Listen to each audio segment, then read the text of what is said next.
But I kind of want to start with yourself, your origin story, kind of like how you came to be. So let's take it back, back. Where were you born? Where are you from? All that. And then we'll get to more of your story. Yeah. So from Detroit, was actually born in Ann Arbor because my mom was still in school. She went to the University of Michigan when she had Okay. me. So, really, really very much so connected to that Yeah. territory. Um, uh, and I am in LA now. Went to school in Michigan my entire life.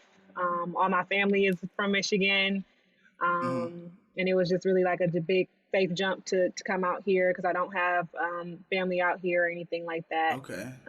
But yeah, that's where I'm from and how things got started with me. If I don't know if I need to give more on that, but No, I actually didn't know. I thought for some reason you was from LA this whole time. So you actually from Michigan, Michigan. Like you just moved out here? Out there, I yeah, guess. I just moved to LA Oh, 2 years ago. oh wow. And like what kind of, I guess we're gonna get into that as we talk about, your grind, but I'm kind of curious right now, what kind of really inspired you to make that move? Was it kind of like the usual LA dream of like, oh, let me chase my dream and all that, but what really made you want to do that? So yes, but no. I say no because like my real dream was to go into fashion. Um, that's what I knew I was doing. You couldn't tell me I wasn't doing it.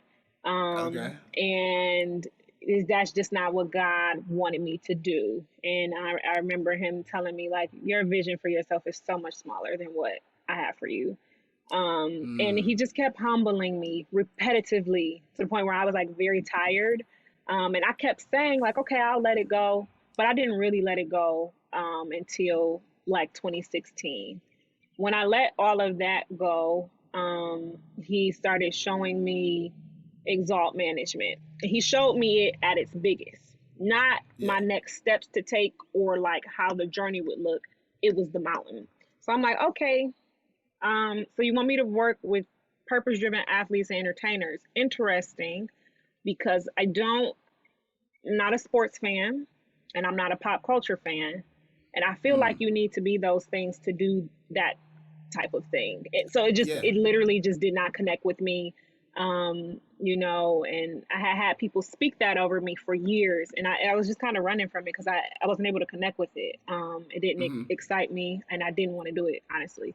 Um, Fast forward, I started seeing more of the purpose side of things, and really understood that it wasn't really about the place, but more so the people within it.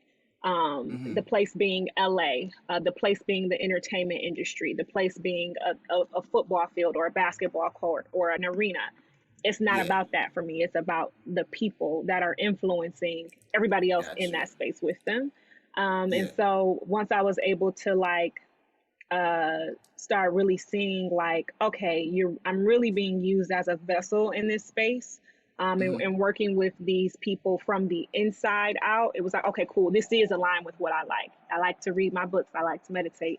I like to work Yeah. on my inner being. And I like to help people do the same thing within themselves. And so that's really what I'm doing. I just so happen to have background in branding and digital Yeah. strategy and all of that good stuff. So I'm able to apply that and have a good amount of experience, a good amount for my age. I'll say that Gotcha. in Yeah. business, and so I'm able to show up in that capacity with management. But like, so yeah, I moved here because I knew, well, if you want me to work with athletes and entertainers, like You got to be where they at. exactly. And Got you.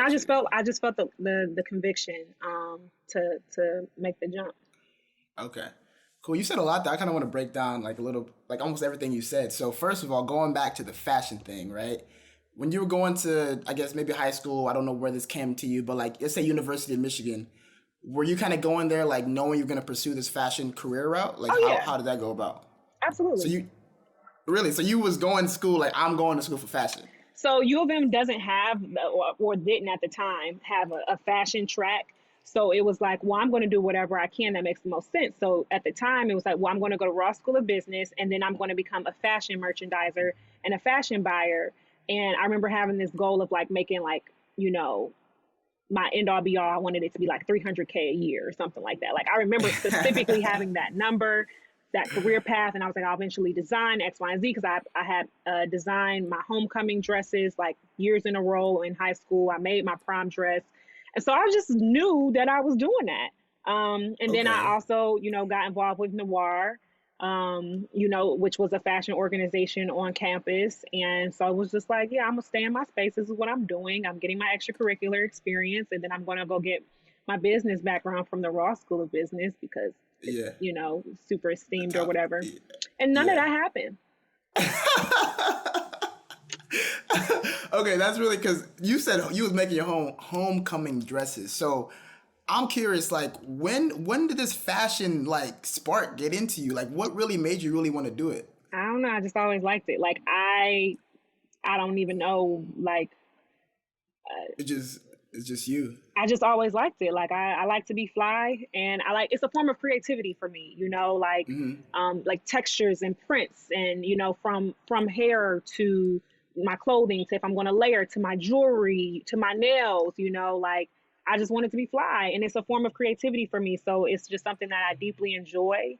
And it just excites me. And to this day it still does. And what I'm seeing is like I probably would have been so unhappy in the fashion industry. I probably would have Well, you ended said, up, because I've talked to enough people that are in it. uh, And when I really look at what I love, like I like to do that inner work. And mhm. I mean, I'm sure I could find a way to weave it into the industry in some capacity. But what I'm doing now feels so natural, and it feels like dang, I didn't even know that I would love this as much Yeah, as I do. So it's whatever, but I get to incorporate it. I still get to dress myself and be fly. yeah, I've yeah. had to help style my clients before.